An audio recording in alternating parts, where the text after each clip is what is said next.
Bonjour à tous, bienvenue sur cette deuxième chronique pour le site Les Déblogueurs de la Griffe Noire. Je suis David Medioni et je voulais vous parler cette semaine de quelques livres et quelques auteurs que je vous conseille et dont je vous recommande très chaudement la lecture. Alors pour commencer, c'est Richard Powers, Générosité, c'est son dernier livre. Richard Powers, c'est Les Trois fermes servantes au bal, c'est L'ombre en fuite, et c'est aussi surtout Le temps où nous chantions, qu'on avait beaucoup aimé à la Griffe Noire. Le revoilà cette année avec Générosité, donc Richard Powers. C'est un livre, s'il faut en lire un cette année, peut-être que c'est celui-là, ou du moins dans ces 6 premiers mois de l'année 2011. S'il faut lire un livre, c'est bien Générosité de Richard Powers.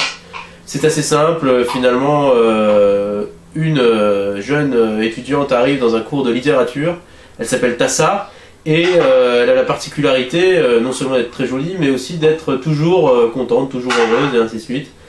Ce qui fait que son professeur, aidé d'une psychologue de l'université, se demande si elle n'a pas en elle le gène du bonheur, parce qu'elle a une histoire sombre, elle est en Algérie, son père est mort, elle a une histoire très sombre, et pourtant malgré ça, elle trouve toujours une joie de vivre, un bonheur, et ainsi de suite. Donc on se demande si elle n'a pas le gène du bonheur. Et de là, une réaction en chaîne se déchaîne finalement. Les médias s'en emparent, les scientifiques s'en emparent. Et finalement, c'est un livre sur le fonctionnement de notre société, sur les interrogations autour de la génétique, sur les interrogations sur la façon dont les médias s'emparent de différents phénomènes. Bref, Générosité, c'est bien sûr aussi Richard Powers, son écriture toujours au cordeau, fabuleuse, qui se laisse dévorer, et vraiment c'est un livre superbe.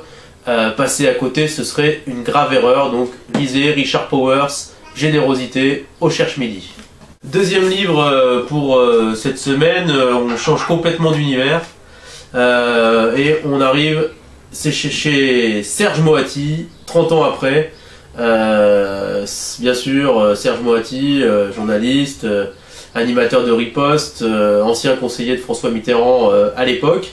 Et justement, il revient avec une espèce de candeur et de fraîcheur sur ces années 1981 et après, où Mitterrand a gagné les élections présidentielles.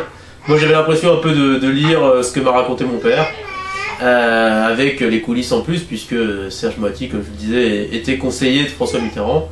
Et on aurait pu s'attendre à un livre un peu complaisant, un peu fatigant, et finalement on est pris. On revit ces années 80 et surtout l'espoir qu'il y avait à cette époque-là. Serge Moati réussit vraiment, avec toute sa sensibilité, finalement toute sa générosité, à nous transmettre ça, à nous transmettre cet espoir qui l'a mené, qui l'a guidé, et puis surtout qui l'a toujours, et ça c'est assez intéressant.